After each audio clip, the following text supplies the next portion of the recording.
Today, we're going to be talking about how to keep frontline workers happy and engaged through employee communications and recognition. And today's session is presented by Bucket List Rewards, the #1 employer rewards and recognition program. And I'm awfully excited to have Beekeeper here and Andrada here with me as well. They are the essential platform for frontline workers. Just by way of a short introduction to myself, my name is Jason Lindstrom. I am the CEO here over at Bucket List Rewards. I've had the opportunity to build 3 hypergrowth startups, and culture has always been near and dear to my heart. As a CEO of Bucket List Rewards, we've rolled out a number of recognition programs to lots of frontline workers in a whole variety of organizations, everything from startups to Fortune 100s. When it comes to frontline workers, for example, we've worked with Applebee's, Chick-fil-A, SH Hotels, and many, many others. And the reason I mention that is I'm looking forward to sharing some of those stories with you today, and hopefully you'll get some great tactical tips that you can implement in your organization. Next up, I love to introduce Andrada, our speaker. She is currently the VP of Hospitality over at Beekeeper. With her efforts, she helps hospitality organizations improve communication and drive employee engagement and performance.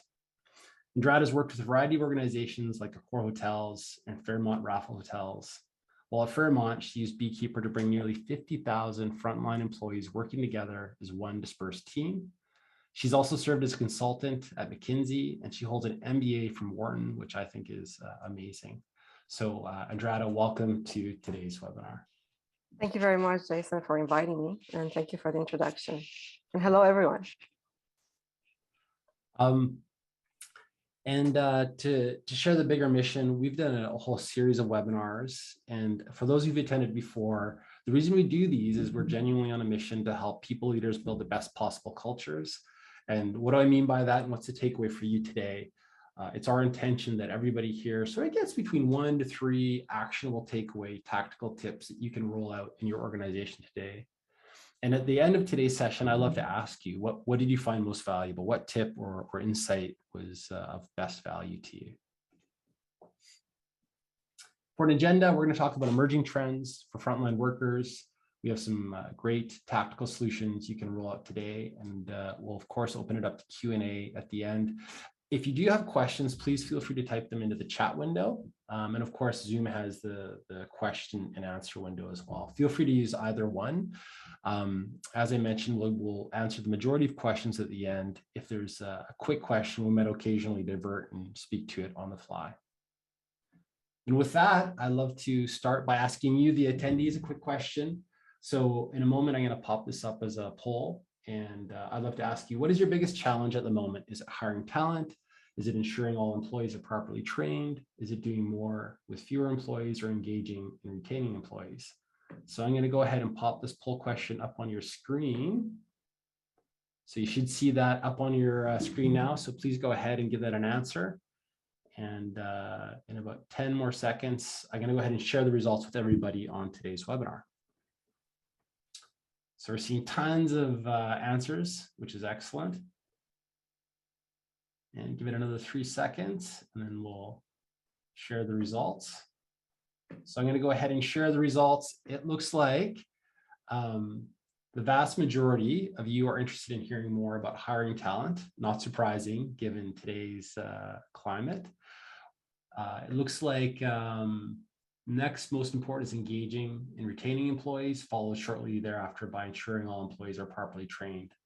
So what do you think, Andrada? It feels like this is a pretty great session for everybody here. Yes, for sure. And I will add a little bit more color on the hiring crisis or the talent crisis at hand.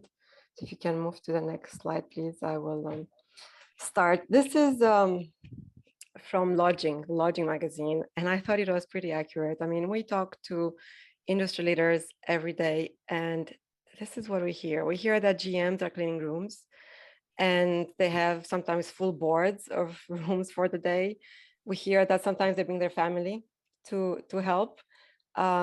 We hear that they don't have maybe half of their executive team on board, so it's a struggle to hire cooks, housekeepers, but it's even harder to get department heads, to hire department heads. And what does that really mean? The implications are, could be long-term and could be really detrimental. I mean, the teams that we have in place are stretched, obviously, because they have to do 2-3 jobs to cover for everything. And sometimes they have to cut corners. And sometimes it works, sometimes it may not work so well. I mean, we've heard of common areas being neglected just because they have to clean the checkout rooms, but they don't get to the common areas for a week maybe. And that can have an impact on guest experience. And not to mention with a GM cleaning rooms, the full-time job they used to have as a GM, I mean, who's covering that? Definitely things are falling through the cracks. And it's really difficult to pay attention to your team when you have so many things you have to do and you're trying to get done during the day. If you move to the next slide, please. And hiring is just the first challenge here, right? Once you hire the people that you need, I mean, who's there available to train them, to onboard them? And you needed these people, 3 months ago. So you cannot take 6 months to get them onboarded. They have to be onboarded and ready to start doing their job right away. And in the meantime, you have this small, mighty team that does 3 jobs at a time, but they cannot burn out, right? There's a balance there. How do you enable them to do the work done in a sustainable manner? And the last point there is, once you have these great people, the great talent that you trained, how do you actually retain them? Because burnout is a real problem, and keeping them engaged and keeping them, period. It's very expensive to lose employees, and definitely you don't want to do that. So going to the next page. Before I start tackling each of these 4 challenges, I just wanted to give you my definition of employee communication technology. And employee communication here, what I refer to is not just a 1 memo or 2 memos that you send a year to your entire population, but really can be used throughout an employee life cycle. And it starts from hiring and can go all the way to an exit interview. And it's not only top down, but also bottom up and peer to peer. So it's a very complex ecosystem of communication, like everything that your employees really convey or how they access information is contained here.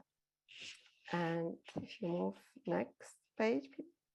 So now I'll start just tackling these 4 one by one, these 4 challenges one by one, and start with a great rehire. How can you get ahead in the great rehire? So employee communication technologies can help you differentiate from competition. We had a customer who, before the pandemic, he's part of a big brand, and he was going to every recruiting fair talking about Beekeeper. And at first I was surprised, but then I actually realized that totally makes sense when I thought about it a little bit. Totally makes sense. Millennials. So first of all, there are surveys out there that show that millennials, there's one from PwC, says that 59% of millennials actually consider the technology that comes as part of their company, technology used at their company, when making a decision about their next role. And then second, like I like to say it, they were born with a phone in their hand, and social media is the way they consume information. That's how they find out about what happens in the world. And also that's how they express their views and their opinions and their voice. So it's something that can make a difference when you are trying to compete for a very small pool of candidates. Number 2 is spreading the word about referrals and also building more of an internal mobility. I mean, I think we all, pandemic or not, would like to hire people that come from referrals or internal candidates. So employee communication technology is really a way to spread the word, and you can build a lot of things around that. Just to, this is an example of a post for a job, for instance. Right? So this can be easily taken and just post on someone's social media so they can share it with their friends. And if you have incentives, they can also be communicated. If you move to the next slide, please. So once you have them joining, you have to take care of onboarding and training. And a lot of the admin details, coordination that comes with day one can be taken care, can be automated, first of all, so that no manager has to actually welcome everyone personally, or maybe they don't even do anything they're supposed to do, right? So it becomes more consistent when you put in the technology and complements the personal welcome from the general manager or the manager. And here we have actually a customer that opened recently on the Strip in Las Vegas, and they added everyone to Beekeeper right when they hired them. So when they started, it was about a month in between. They had already taken care of all the admin details. And when they show up day one, they are ready to learn the job. So the admin stuff out of the way. And in terms of learning the job and trainings, quizzes, reminders, that's also, I mean, today, post-pandemic, things change so quickly. I remember back in the day at Fairmont, doing our service training, it took years just of planning and then rolling out. But you cannot, I mean, learning and development managers cannot afford to do this anymore because things change so quickly. And here we have an example of a customer that actually used Beekeeper for upselling. So it's sustaining the training. You can do a whole setup around it that motivates your front desk employees and trains them, and then they can see impact even on the revenue side, not only guest satisfaction, but also revenue side. If we move to number 3, which is doing more with less, this is tricky because you want to do more with less because you have no choice, but you also want to maintain the guest excellence. And for that, you have to have agility. And communication is one of the tools that enables you to gain this agility. And how do you get that? It's mainly from saving time. I mean, communication takes a lot of time, and a lot of times we don't get it right, even spending so much effort on communication. I mean, imagine if the manager can just push the button with a communication that needs to get out and then sees who has seen it, who hasn't, versus trying to meet with everyone in different shifts and make sure everybody has heard the message. And once this goes down a little bit, the message gets interpreted by different managers different ways. So you're not even sure what the last person is going to hear of the initial message. But just ignoring even the quality of the information, but just the speed and the time it saves, pushing a button is much faster. And also it's faster for the employees who know where to look for important information like VIP, in-house, or SOPs, or the restaurant hours. Just pull their phone and check to see when the restaurant is open to tell the guest. So digital stand-ups become a little bit shorter. People get some time back to actually focus on things that matter on work. And just an example there for FAQ chatbots. I know now it's open enrollment season, and you probably get a lot of the same questions every day. And you want that. You want people to be informed. So you want to answer all of them, but it's time consuming. An FAQ chatbot can definitely complement what the HR team is doing in person and answer most of the same questions to anyone who's interested, and then escalate only the questions that may be a little bit more special. So you can give an answer to that. And my last point there is really an example. I think it's so simple, but then at the same time, it's so powerful. It's from one of our customers in New York City. It's a full service hotel. So they had to do and they still have to do the employee health check just before every shift. And at the beginning, it was on a piece of paper. Everybody was spending 10 minutes before the start of their shift, trying to get the page, fill it out, and return to a security person. And then they digitized it, which is so simple. I mean, it's a simple form. They digitized it, and everybody got back those 10 minutes. They can actually do it on the way to work, or anytime they have 2 seconds, and just send it digitally. And imagine you have even just 100 people. They have more than that, but just 100 people that put like 1,000 minutes now back into serving better the guests. If you move to the next slide, please. It's the last one, and for you, it showed up as the second, priority after hiring. So, it's hard to find good employees, and it's even harder to keep them, and not keeping them is expensive. So some of the ways that employee communication can support with is recognizing team members instantly and informally. I mean, not the way that Bucket List does, but it's the way that, for instance, it's a birthday post. So you can automate some of these and anniversaries, but also, thank you for helping me yesterday, building this camaraderie across the team. And the next point is more about making sure you promote your culture, your benefits, working on all the engagement initiatives. I mean, we all do these, well, I don't know, I think we do the engagement surveys every year, and there are some areas that need to be worked on. And this is a great tool to actually communicate what you're doing to improve them, get feedback. You can send a survey and just get feedback. Like, what would you like to see in terms of benefits? You don't like the benefits, okay, what do you like to see? And maybe you just find out, well, we have all of them, but you don't know about them. So let's organize something and make it more transparent so that everybody's aware of what we offer. And the last point is, okay, no, we don't want to lose the employees, but if we do lose them, we can make sure that we keep in touch with the alumni. And next time they consider a move, maybe you are that option. So that is, this really concludes, addressing the 4 individual challenges. And if you go to the next page, it's just a summary, which is employee communication really complements the personal in-person communication and enables higher talent performance and retention. And here we have some results from some of our customers. 88% of people using Beekeeper, they felt more informed of company updates, and 91 performed better in their jobs because they felt more informed and enabled to perform their job. And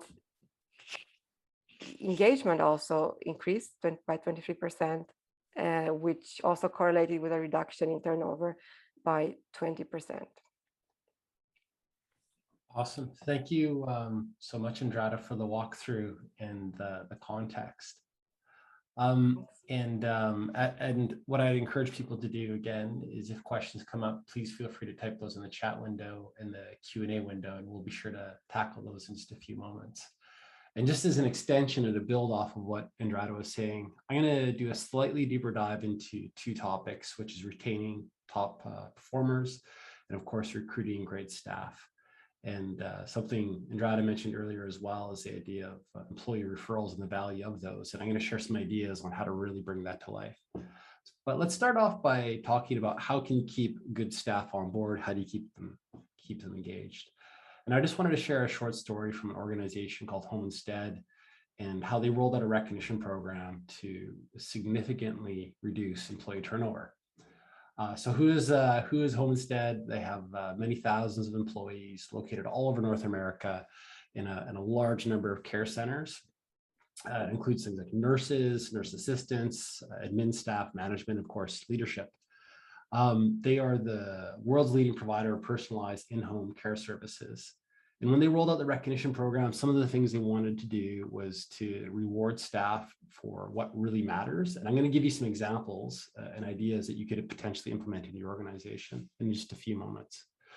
They wanted staff to recognize their peers for living the organizational values. When staff get recognized for the values, they feel far more connected to the company vision, and it lowers turnover and increases engagement.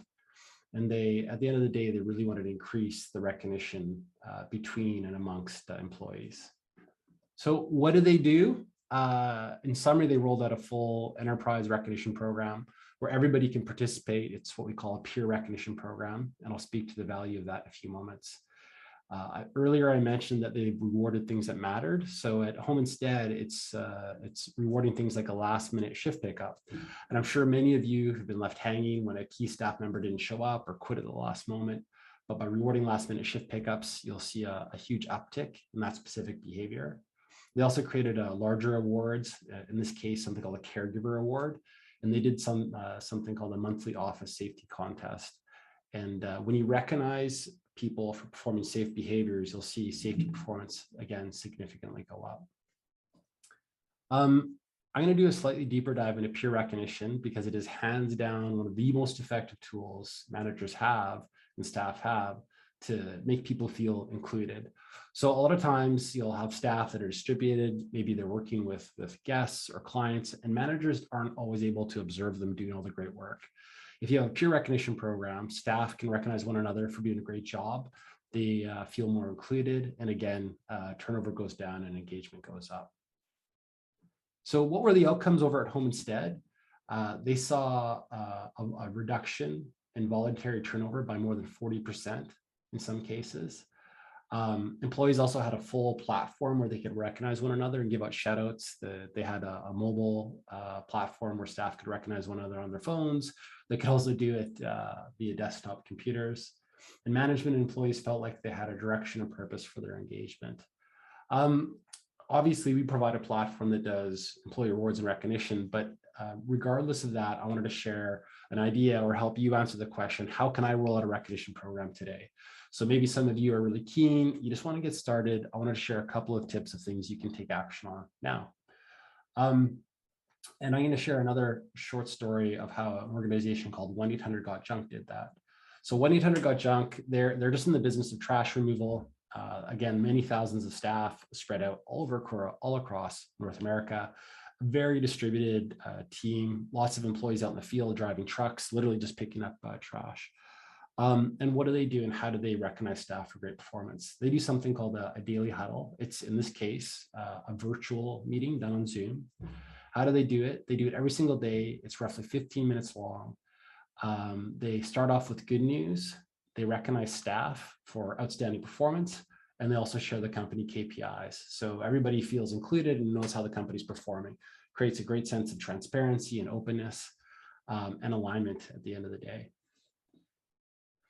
And when it comes to recognition, if you feel so inclined to get out there today and recognize staff for doing good work, there are some best practices. And just as a reminder, or maybe as an intro for those who don't know, you want recognition to be really timely. So when you see somebody doing good work, you want to recognize them right away. It should be specific. You want to weave in a story. It should be frequent because people forget quickly. Normally recognition lasts roughly about a week. And ideally you want to tie in a company core value because that has a huge lift to employee engagement. So next up, I wanted to share some ideas and thoughts on how to recruit great staff. And again, earlier, Andrada mentioned employee referrals are a great way to recruit staff. And let's do a deeper dive into that. So in a moment, I'm going to walk through how to run an employee referral program. For those of you who aren't fully convinced, I'm sure many of you are, there's just a ton of great statistics on the value of an employee referral program. First of all, referred candidates are 55% faster to hire. 88% of employers said that referrals are the #1 best source for applicants. Referrals stay longer. There's a higher acceptance rate. We have an employer referral program internally, and it's awesome. We recently hired 2 people, Lauren and Jaron, through our employer referral program. And right away, they're great culture fits. They felt like they onboarded really fast, and they're just crushing it. They're doing a fantastic job. So hands down, this is a powerful way to get great new people into your team. But I want to again share a couple of ideas on how to create an employee recognition program, how to announce it, and how to create engagement around it. And I'm going to share just a short story about an organization called Amobi. They're a digital advertising company, and they were really interested in bringing life to what was a stale employee referral program. So how do they do that? Initially, they had about 6 recruiters to keep their company staffed up. At the time, there was about 900, they were a 900-person company. And what they found was that for those 6 recruiters, it was nearly impossible for them to keep up with the hiring demands. So they decided to relaunch their employee referral program. The reason they wanted to relaunch it is that there was a really small number of employees driving the vast majority of referrals. So very specifically, they're receiving 20% of new candidates from referrals, and they wanted to really increase this. So what do? They rolled out a new program and specifically found some really meaningful, in my words, awesome new rewards that staff would love. They made the program really easy to access and use. So they had one email where all referrals could be sent to, and in this case, referrals@inmobi.com. And they're really diligent about follow-up. So all referrals were immediately sent to hiring managers with referring employees CC'd, giving a really quick feedback loop. When it came to rolling the program out, they did a spectacular job. I've worked with a bunch of different HR leaders and managers and companies. And I don't know if anybody here has experienced this, but you might, I'm going to ask a question, a hypothetical question. Have you ever rolled out a program? You're really excited about it, but it doesn't get the traction you want it to. Over at Inmobi, they did an awesome awareness communication program. So specifically, they took their 900-person team and they broke it up into small huddles, groups of 20 to 30 people. And they announced the program in these small groups where questions could be asked and answered. It created a great level of engagement, and it's just a fantastic way to communicate a program like this. They also posted screensavers and posters all over the office. Over on the right, you can see a sample poster. So you can see some of the roles they're hiring for, like whether it's a director of business and ops and strategies, you get a MacBook for referring that person, head of gaming, an Napa weekend getaway for 2, senior product manager, a wine club membership. These are kind of my 2 favorites. I think the wine club membership and the Napa weekend getaway for 2. And to be clear, it doesn't have to be a big fancy award. It can be something as small as a gift card. It can maybe be a half day off, and maybe they get to use some of the organization's facilities, or maybe half day off and sent to the spa. There's all sorts of ways to make the program meaningful to your staff. And I'll share a couple of ideas on that in a moment. When it came to rolling out the program, they did a really good job of publicly recognizing staff who actually sent through referrals. So for example, in the early days, the CEO got up in front of the entire team and gave thanks to some of the staff who sent through the early referrals. And why is that important? People really pay attention to whatever leadership is doing. If leaders are participating in a program, you'll see a huge uptick in program participation. And then lastly, they did a little bit of a publicity stunt. I love this sort of stuff. So they parked a Vespa in their office, and basically every time you sent through an employee referral, you were entered into a raffle to win said Vespa. So again, it doesn't have to be a Vespa. Maybe it's a day off. Maybe it's company swag. It's whatever's meaningful to you and your employees. So I talked a lot about experiential rewards. A quick question for everybody on the call today. What do you think is more impactful, cash or non-cash experiential rewards?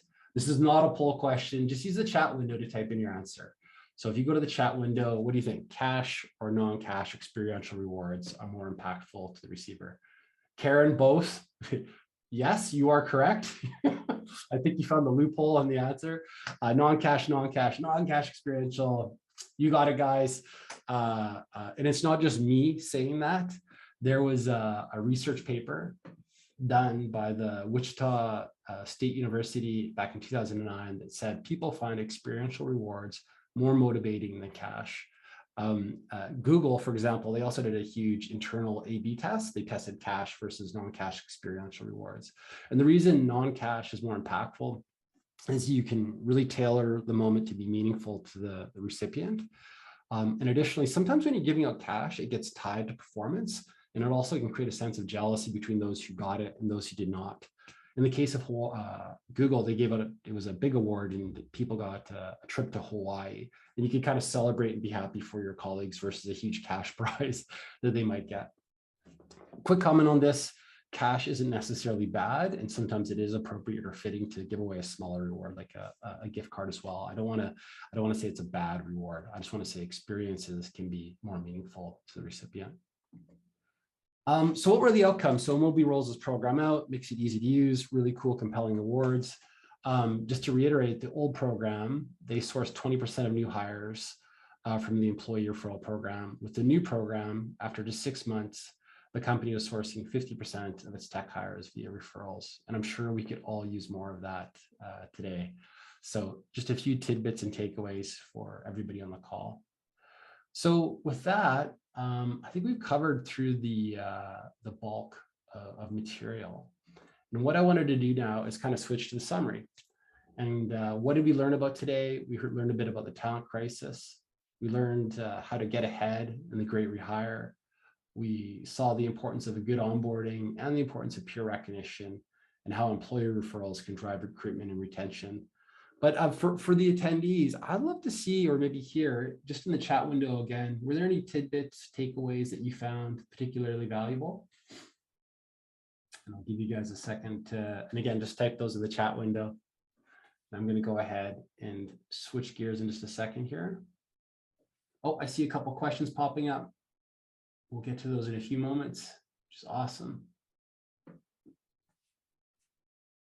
So Anita, thank you. You said it's good to learn what other companies are experiencing in their ideas. Awesome. Love to hear it. Thank you. So, oh, and Michael, the different incentives for different roles, indeed. Different incentives can be very meaningful depending upon the role. Awesome. That's great, guys. I'm going to switch hats and I'm going to put on my CEO hat. And I'd love to briefly talk about, Bucket List and Beekeeper. So these two platforms, they are integrated. And we make it awfully easy to create a highly engaged team and to recognize and reward staff in a very meaningful way. What I'd love to do now is turn it over to Andrada to share just a little bit more information about Beekeeper and how you can learn more about the organization. So Andrada, do you want to speak to this slide? Yes, thank you. So I tried to put everything on one slide here. Okay, this is the essence. So at Beekeeper, we believe in the power of the connected workforce. What is Beekeeper? It's really the hub for frontline employees. I mean, frontline employees are the ones that are on their feet all day. They don't have a computer. So we are reaching them through our mobile first app. And this is an app where they can find all the information they need to do their job, right? Including shifts, you see here, documents, top-down communication, chats, just, any communication to get the job done, but not only that, right? To also be, to use it as an engagement tool from the company's perspective. And we are the #1 communication platform in hospitality, but also present in manufacturing and retail. Our adoption is typically 80%, and that's because of the ease of use and inline translations. So everybody, what that means is that everybody sees the information in their preferred language. You can send a message in English, but if somebody really, if their phone is in Mandarin or they prefer Mandarin, then that's how they're going to see all the information. It's secure and compliant, and it integrates in your technology stack. I mean, hence we have also the integration with Bucket List, but also with a lot of other systems from HR information systems, which we use for the user sync, to pull all the users into our app, to LMSs or applications such as Hot Sauce, specific to certain industries. And there's really no heavy lifting here. There's a quick rollout, can be, 48 hours, within 48 hours. And we do have a dedicated customer success team that really handholds throughout the process, especially now that we just discussed, people don't have the resources in place. So how can we support this? So we just support with enhanced support from our side. And, last year was an awful year. This year is a slightly better year, but still, we're not out of the woods. And Beekeeper wants to, participate in rebuilding the hospitality industry. And we know that a solution like Beekeeper is needed right now, but we also know that the budgets may not be there yet. So we have a special appreciation offer until the end of the year, which gives significant discounts for 1 year or 2 year agreements, and also the remainder of 2021 for free. So really trying to do our part in the recovery of our industry and see, this comes to successful levels next year. And you see here my email and our sales team's email if you have any interest in learning more about Beekeeper. Great, thank you. And I'm going to go ahead and launch a poll as well. And that poll, of course, is, would you like to learn more about Beekeeper? It's interesting in that one of the attendee comments was, this is from Maureen Hilliard. She says, I love the idea of the onboarding app that is such a lengthy, time-consuming activity that can be minimized by making it self-directed. Indeed, I totally agree. And I think Beekeeper is both an awesome company and an amazing tool. So if you're interested in learning more, I'd highly encourage you taking Andrada up on this offer. So I'll let you, I can see a bunch of you already saying yes, which is awesome. I'm going to go ahead and end this poll now.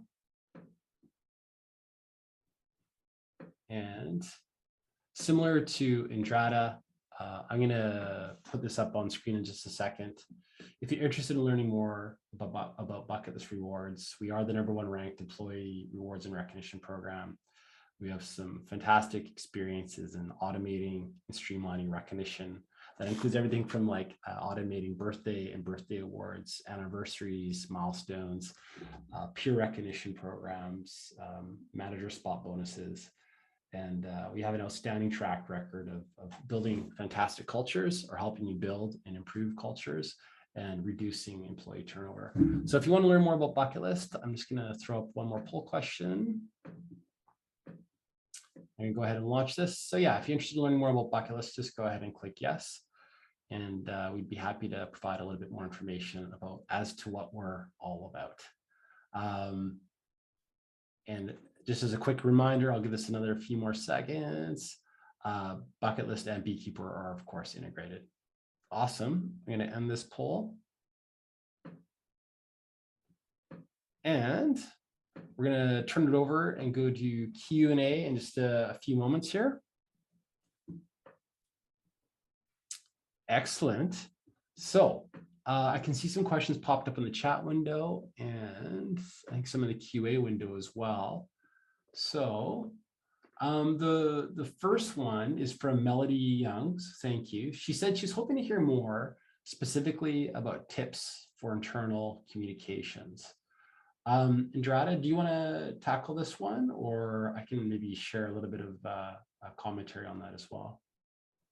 Will you go first and then I will go first?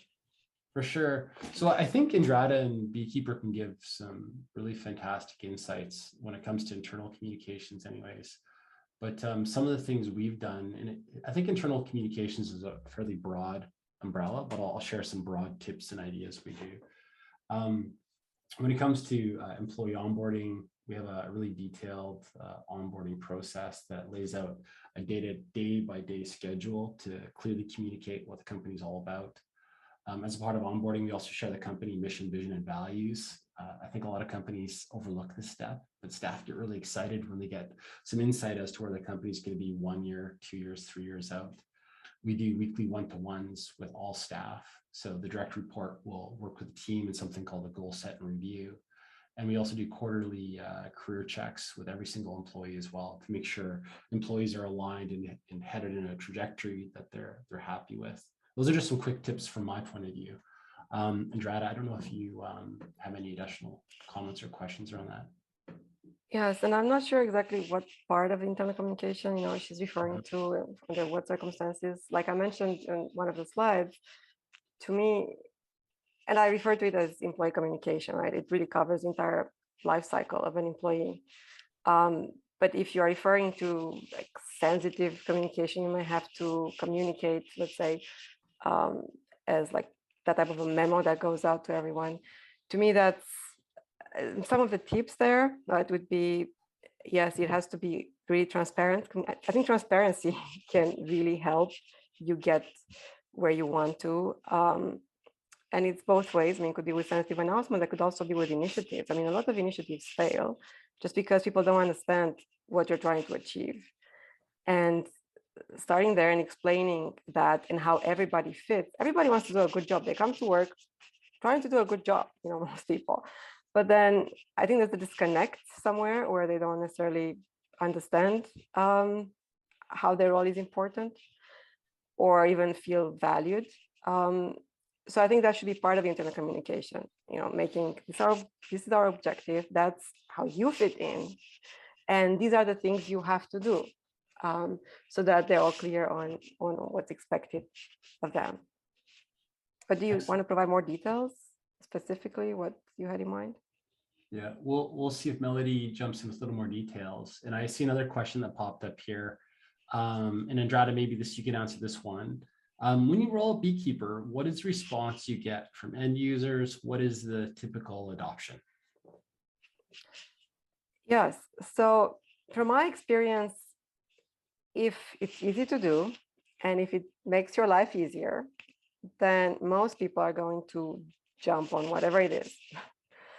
And that, with that in mind, we try to develop Beekeeper so that everything is easy. There's no training needed. And also, it's the use cases we have make the frontline workers' life easier. Right? So imagine, you mentioned shifts, like celebrating shift swapping or something like that. For us, I mean, shift, it's a big topic.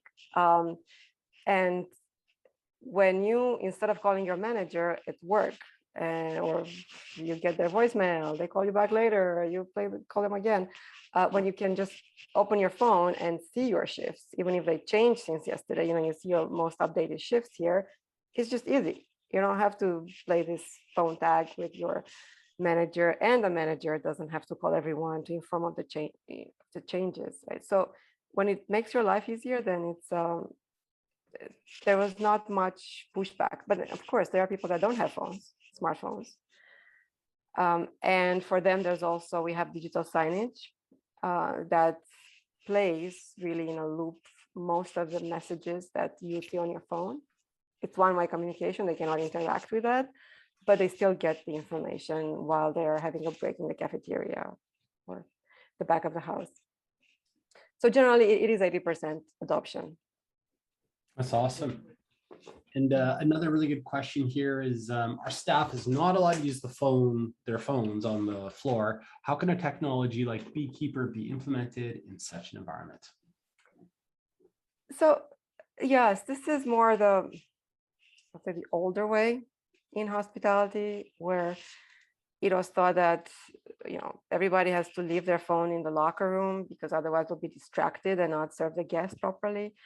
But we do have customers now that, and have a customer that opened this year, and they want to do everything digital. They think the phone is something that, I mean, it's, if you have the phone and pull up the phone with information on, okay, somebody's asking the housekeeper, do you know how to get to this meeting room?